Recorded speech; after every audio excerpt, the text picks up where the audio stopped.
my friends. So this is the mid-month challenge for, what month are we on? July of 2022.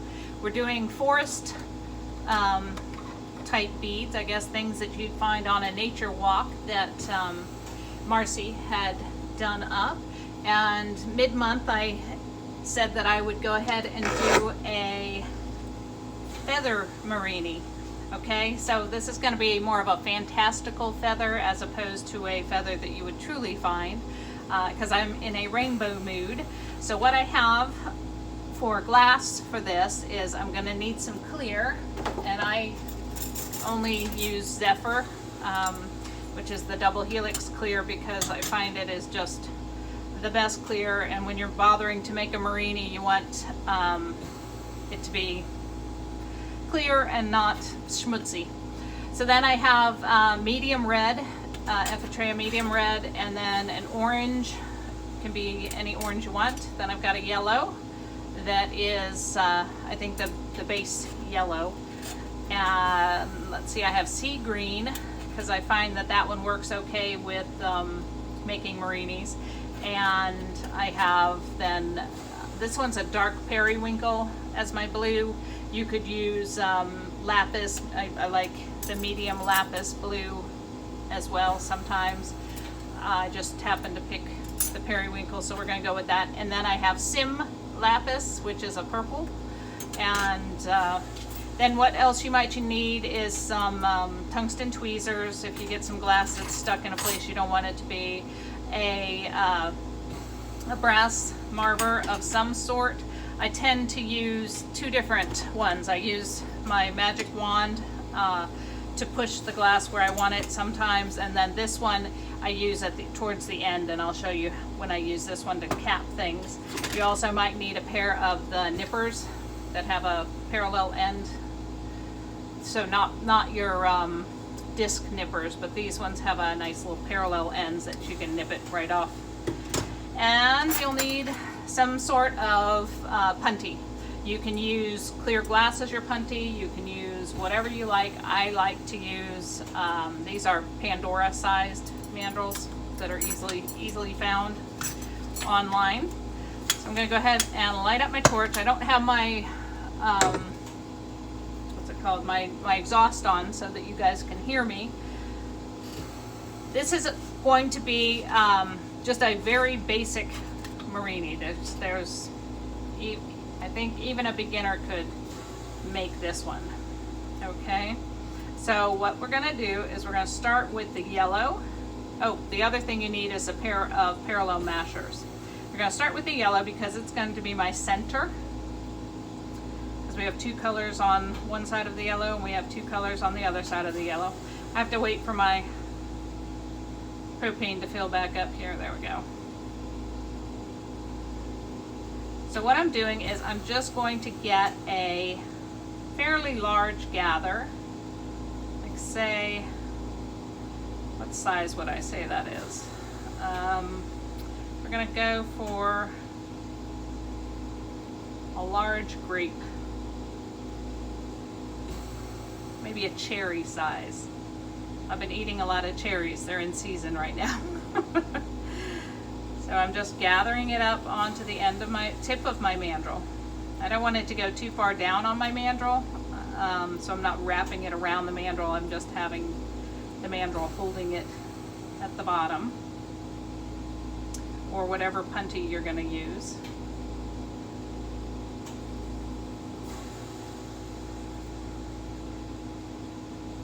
You don't want to get a whole lot of bubbles in here, so you want to be making sure that your glob that you're adding onto is fairly molten while you're adding this molten glass, so you're not adding air bubbles in there. Okay, and I've made kind of a barrel. Okay, a little barrel shape there. And I'm going to take my parallel mashers once I find them. There they are. I even put them aside because I knew I was going to need them.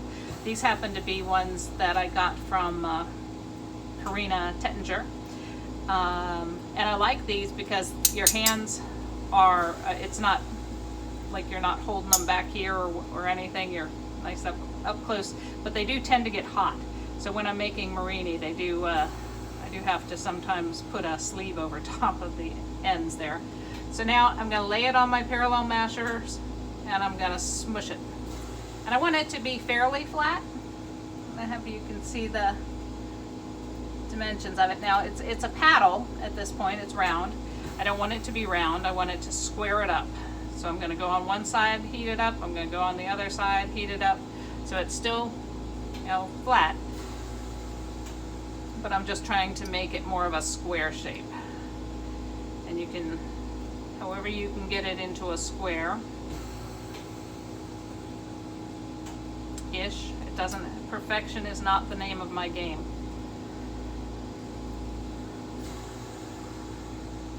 Okay, so I'm just, like I say, making it as close to a square now as I can. Okay, you can see that's a nice little, mostly square. If you want it to make sure that you're going to get even more of this pull, what you can do is to see where these corners are kind of rounded here. You can see that kind of rounded there. I could fill it in with a dot of the color, and then I lose that round and I have more of a square there.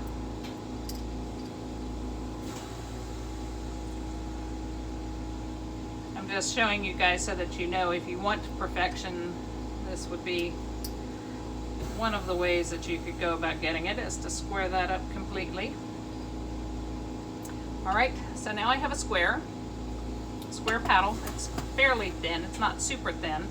So now I want to aim to get all of my layers about that same thickness. And with this clear, I'm going to go ahead and swipe some on one side, and I'm going to flip it over and swipe clear on the other side, because we're going to have clear between each one of these layers. And you just go from the top down to the bottom, and you're not trying to get it over the edge, you just want it to be right up against the edge. And when you are layering, or when you're putting stripes on, if you hold your glass that you're swiping on at a 90-degree angle to your glass, you're adding the most glass per swipe that you can. Okay? If you are trying to get a thin layer of glass, then you hold it at a more acute angle and swipe it down fast, and that will give you just a little layer of glass.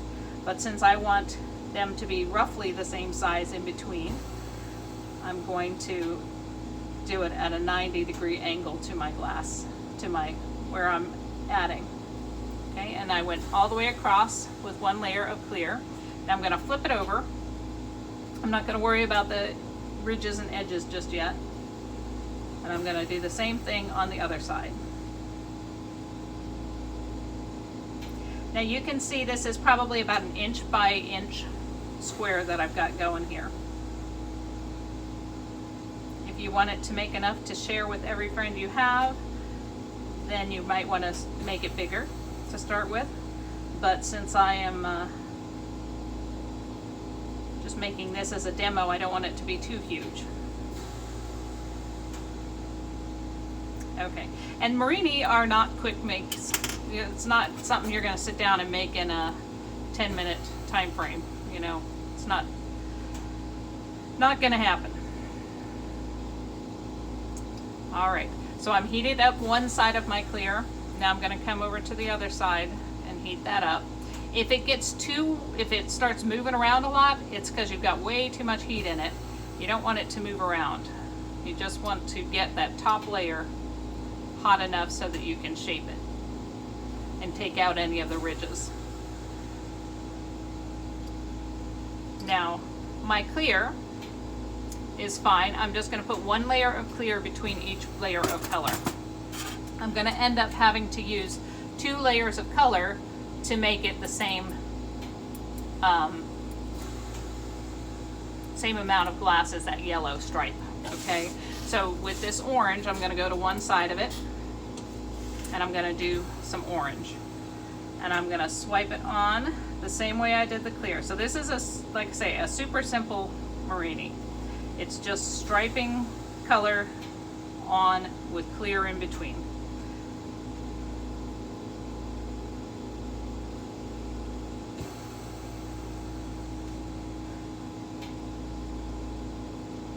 So this is my orange layer, and on the other side I'm going to do the green layer.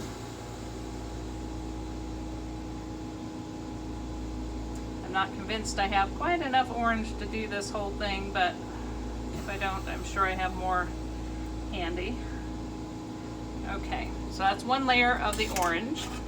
Now on the other side, so that I'm not getting this side too hot, I'm going to go ahead on the other side and do my one layer of green.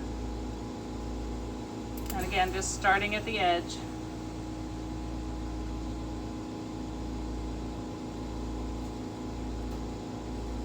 Starting at the edge, but not over the edge.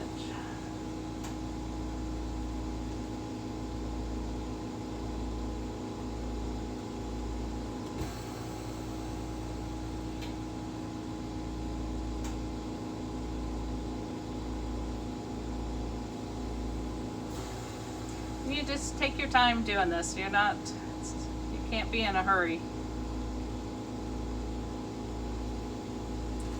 Alright, so now I have a layer of orange and a layer of green, and I want to flatten them out. So what I'm using, I have a Hellcat torch. So what it is a mini CC, which is what I'm using right now. Is the inner flame is a mini CC. Which I know a lot of people start with because it's a nice little hot torch, and it has a bushy flame for making Murrini. Is really nice. I've tried a minor, but it was too pointed of a flame for what I wanted, for what I want to use it for. I have a bigger torch that someday I'll upgrade to, but right now I know this torch and I like this torch, and it's still good. Still got most of its holes open. I think I've managed to get glass in one of them. Okay, so now I've got yellow in the center, 2 stripes of clear, a stripe of green, and a stripe of orange. I want to add another stripe of orange to get me closer to the size that I have for that yellow in the center. So I'm going to use my handy dandy throw things around.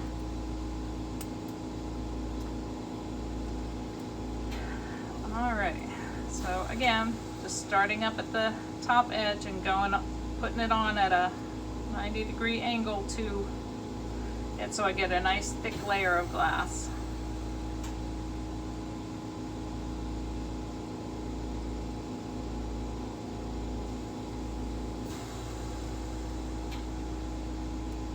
We're going to be close on this orange, but I'm going to make it work.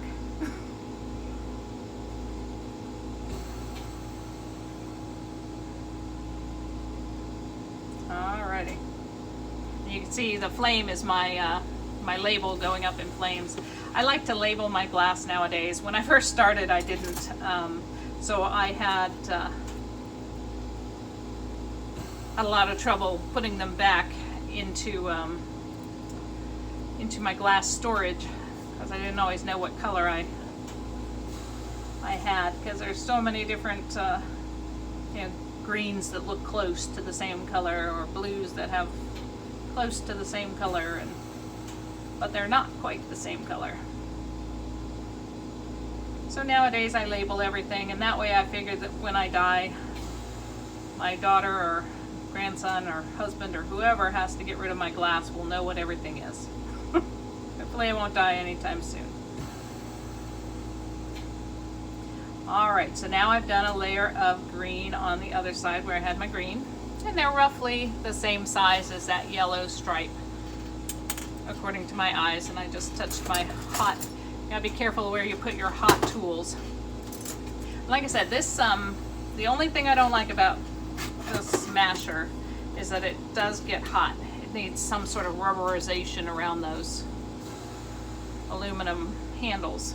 So I put on this little sleeve that I have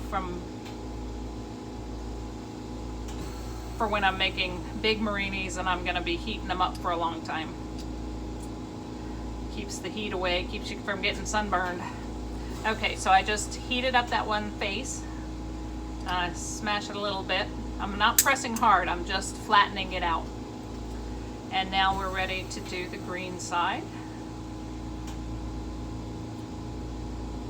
And I'm just getting it evenly heated. I'm gonna smush it down a little bit, take out all those crevices and creases. All right, and then make sure that I'm still square. I am mostly square. And you can see that now. I've got a yellow, orange, green. I'm gonna go ahead and do my clear stripes. And I don't like to waste my Zephyr Clear, so I'm gonna go ahead and pop this on myself. Go ahead and add my two pieces together here. And that way, I don't lose any of my clear.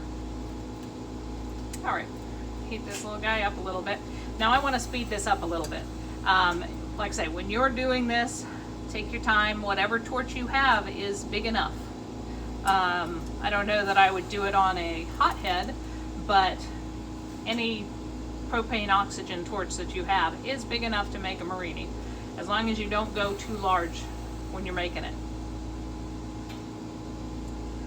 So again, at a 90-degree angle with this clear so that I get the biggest layer of glass and right up against each other. I'm swiping it on so that it is on right next to each other, so there's no air bubbles in there, there's no crevices that are going to be not filled with glass.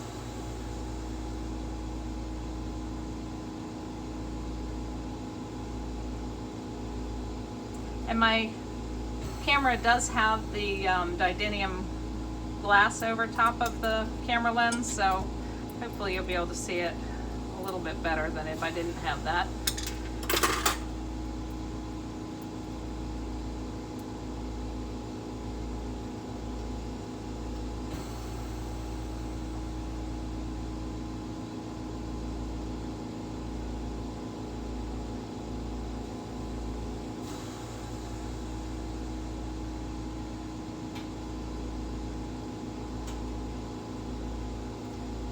Okay, now our last two layers of glass are going, no, not last two.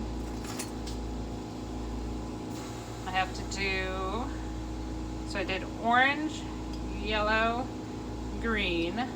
So next is red and blue. And then last but not least, we'll do the purple.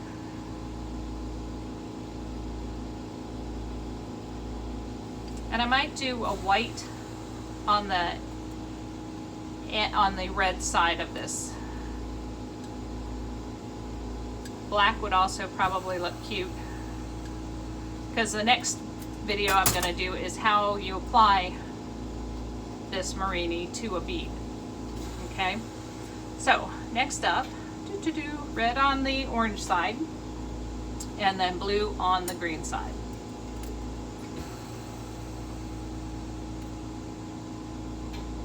So you can see here, yellow in the center, orange.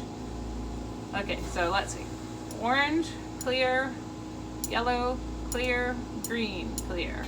So I got clear on both sides now. We're gonna go red on that orange side. And again, we're gonna lay down 2 layers of the color.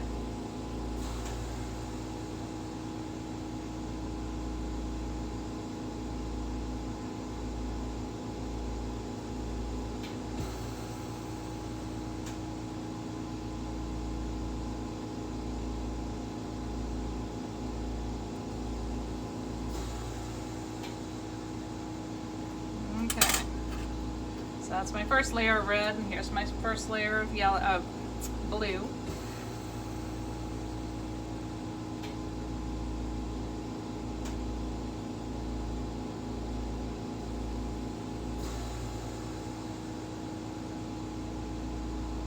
And we're still pretty much in cube shape.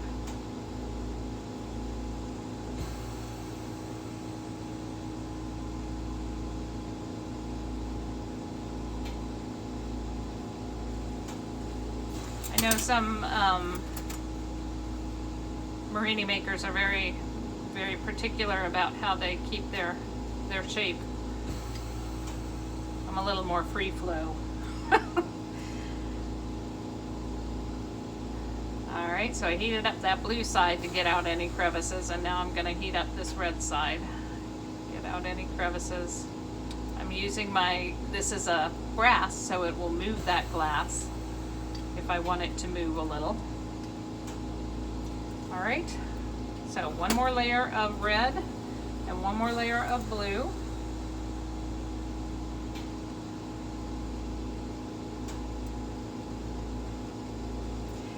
And these feathers, they look super cute in browns.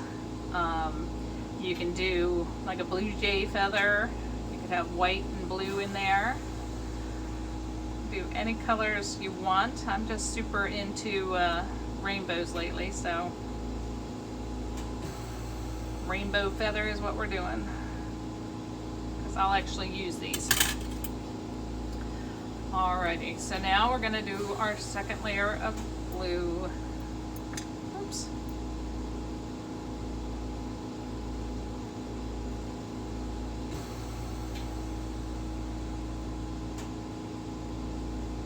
I've been playing this month. So instead of making beads this month, since I didn't do a bead show this month, I went ahead and I've been playing with making Murrini. So my Etsy shop is all stocked up with all sorts of different Murrinis that I've made. Got a whole bunch of new ones from this month. Alrighty. So I'm just heating up that blue, evening out any crevices in that, so that my clear will be flat when I apply it. And then on the red side, same thing.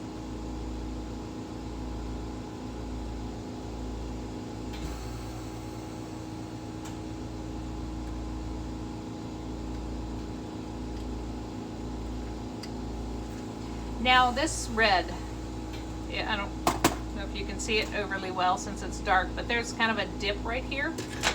So instead of wasting that potential area, I'm just going to go ahead and fill her in. Put a smidge of red on there and flatten it out with the rest of it. Now I don't have that little divot that I'm going to lose when I pull out. Okay, so now I have a square still. Blue clear, green clear, yellow clear, orange clear, red clear, or red so far. And now we're going to put the clear, and I'm going to go ahead and put a line of a little cap of white and a little cap, a little end. Other side is going to be the purple. So we're going to swipe on that clear.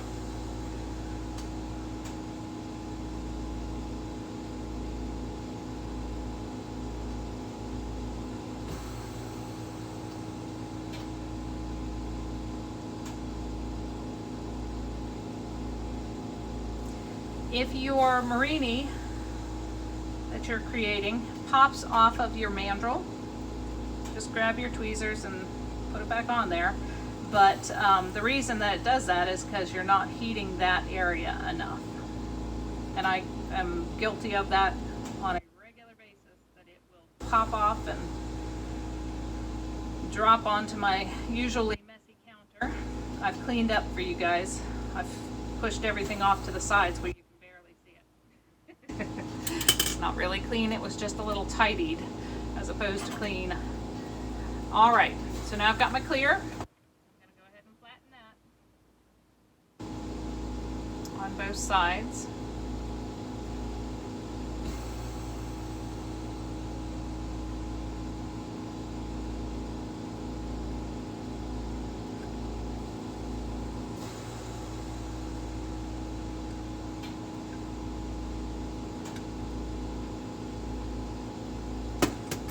Okay, now let's go ahead and put our last lines of color.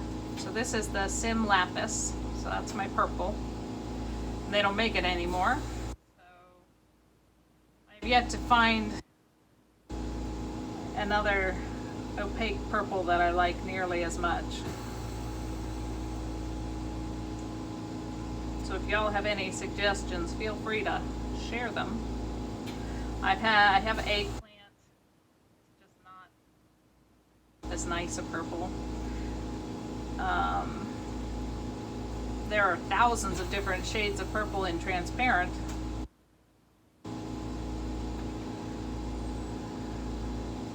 But none, not any that I like in opaque. Okay, so now white on the red side. And that's going to be the tip of our feather.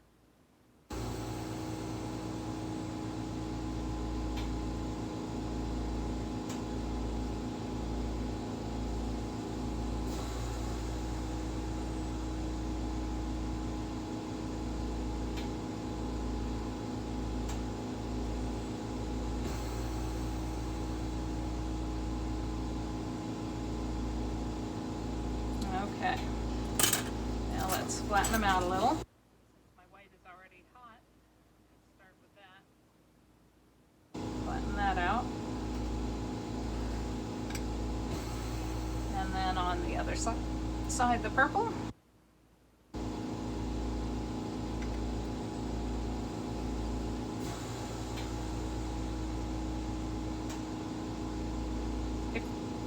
If you say didn't have parallel mashers, you could heat it up and then use your brass, your graphite, or a graphite marber for that matter. The reason I like these brass ones is because when I have a crevice and I want to just push a little bit of glass into that crevice, I can do that easily with brass. Okay, so let's do one more line of white and one more line of purple, and then we're ready to do the capping.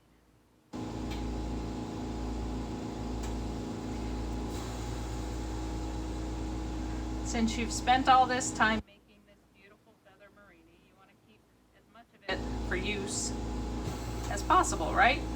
So we're going to go ahead and cap these before we pull them down.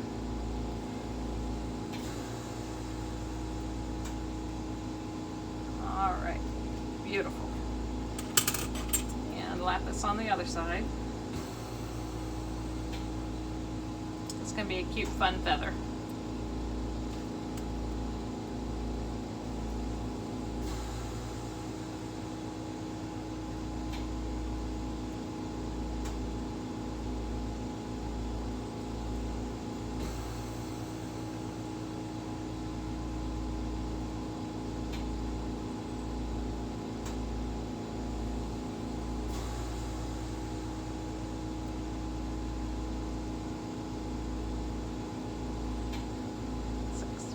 Okay, voila. Okay, so from this angle, I got purple, clear, blue, clear, green, clear, yellow, clear, orange, clear, red, clear, and white. And it looks the exact same from this side, and from that side, and from that side.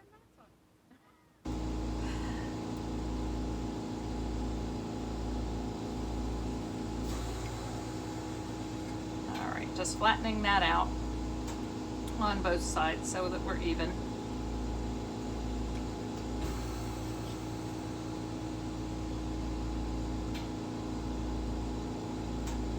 Okay, now for most of you,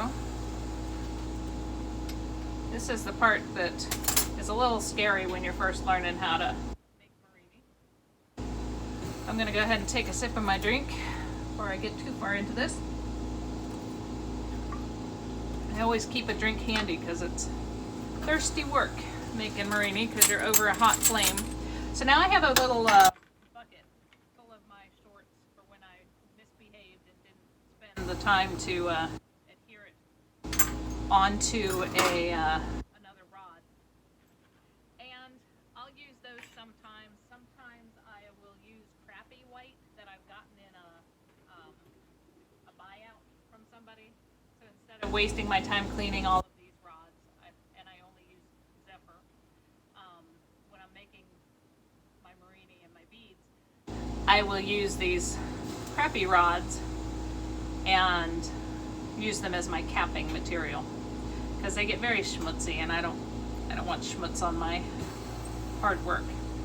Okay, so what I'm going to do is on the face, what I would call the face of this Murrini, that's not attached to the punty, that's opposite of the punty, I'm going to just swipe on some of this clear.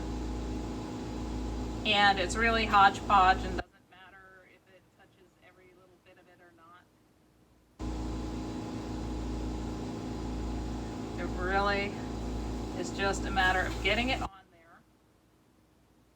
And it doesn't have to be a huge layer. We don't need a huge cap on the end. When I first started, when I first learned, it was like this huge cap that you needed. You don't need a huge cap.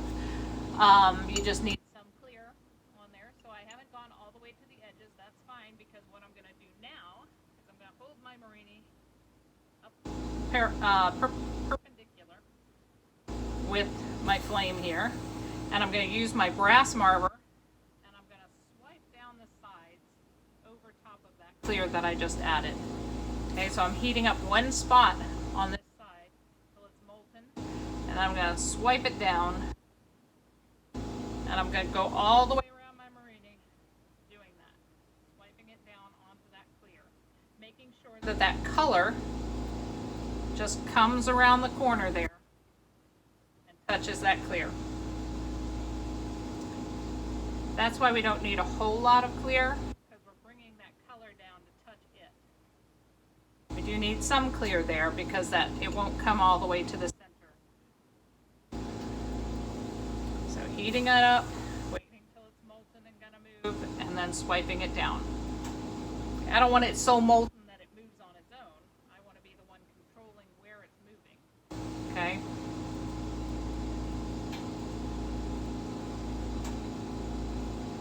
All right, so I've come all full rectangle, and now I have a little lump here that's going to be the center where I'm going to put my second punty. I'm going to heat up my punty. I'm going to heat up that clear / color that I put on there as close to the center as I can. I'm going to put that punty in, I'm going to go up, I'm going to go down, I'm going to go side, I'm going to go to the other side. And that's now attached itself to that clear and colors, whatever comes there. I'm just going to heat up my whole Murrini a little bit. Make sure that it's hot so I don't lose it while I'm fussing with this ends. Now I'm going to take out the punty that I started with. And to do that, you just heat up where it is in your Murrini and pull it out. Be super far in there. You don't want to have stuck it in there so far. And you can tell that this is the crummy clear. I can tell because you can't see through it. When you pick up a piece of Zephyr, it's clear on the ends, and the schmutzy clear is not. Okay, so now I have this face, and I'm going to go ahead and do the same thing. I'm going to put some clear on it.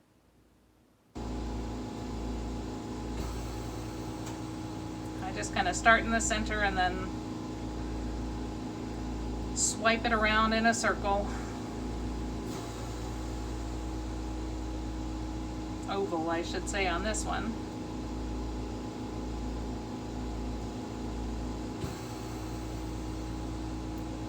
Alrighty, I've got enough of that. So I've got my clear on top of the face, and I'm going to do the same thing. Now you could do this if you had a magic wand. You could do this with the magic wand. I don't know why. I've decided I like the size of this better. So I'm holding it perpendicular again. I'm heating up that side, and then I'm gently folding it, the color down onto the clear.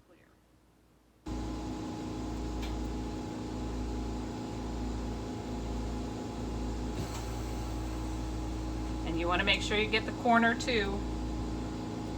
So we want all of this to touch that clear, so that when we're pulling it out, all of those colors will come with us.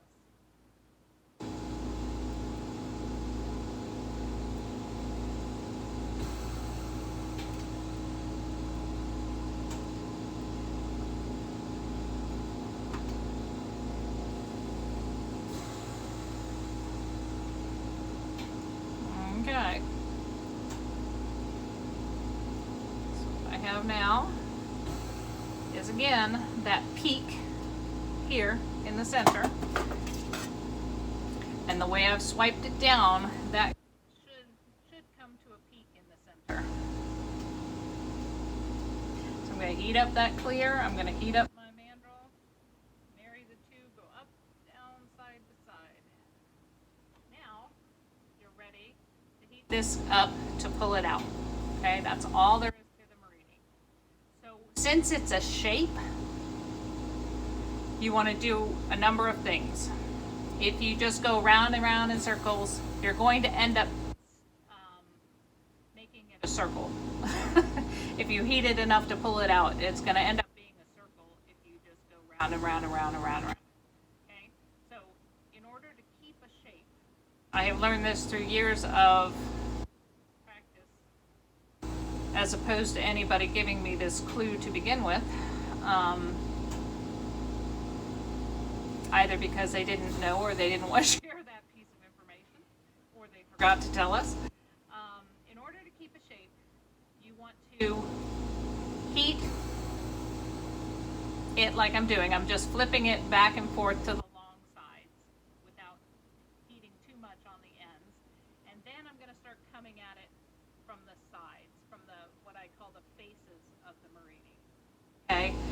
When you're coming at it from the face of the Murrini, you can do the round and round and round, and it's not going to skew your shape.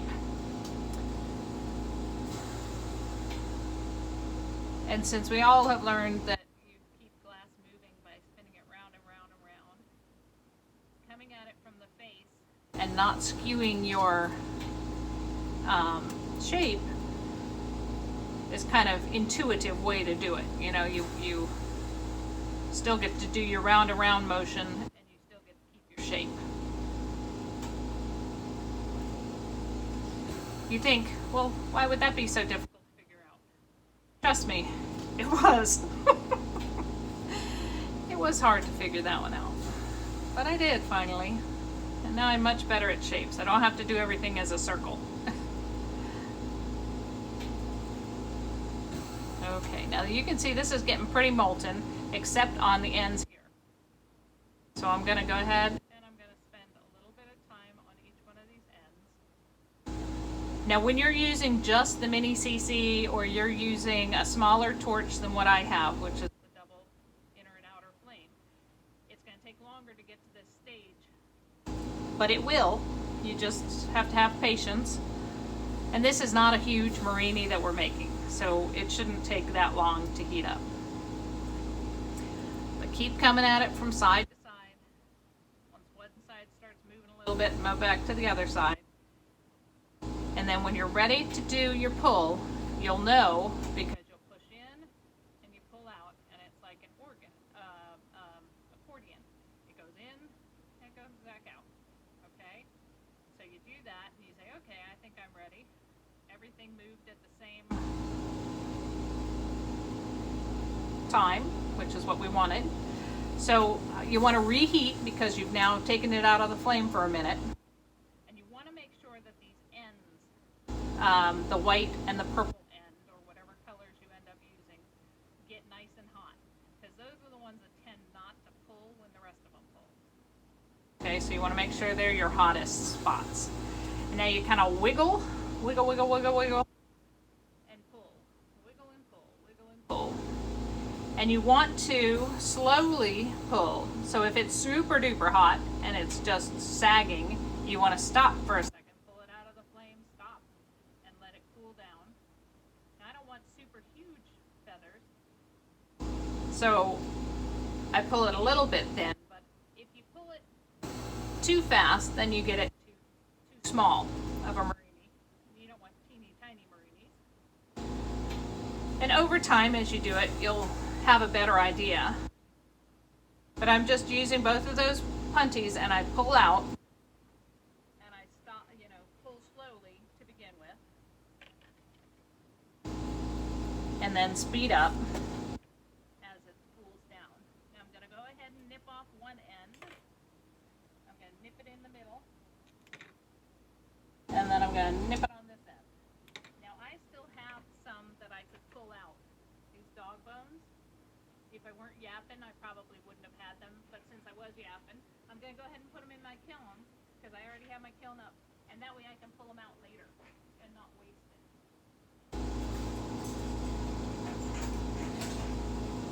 Okay, so those are in the kiln.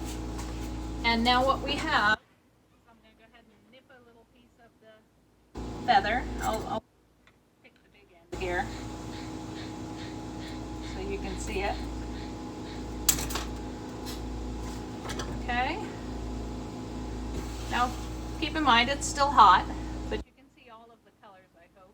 And the next video that I'm going to post is how I'm going to use this on a bead. Okay? So I hope you guys give this a try. They're super fun. And like I say, they're not real difficult. So this is a good Murrini to start with. I hope you guys have fun.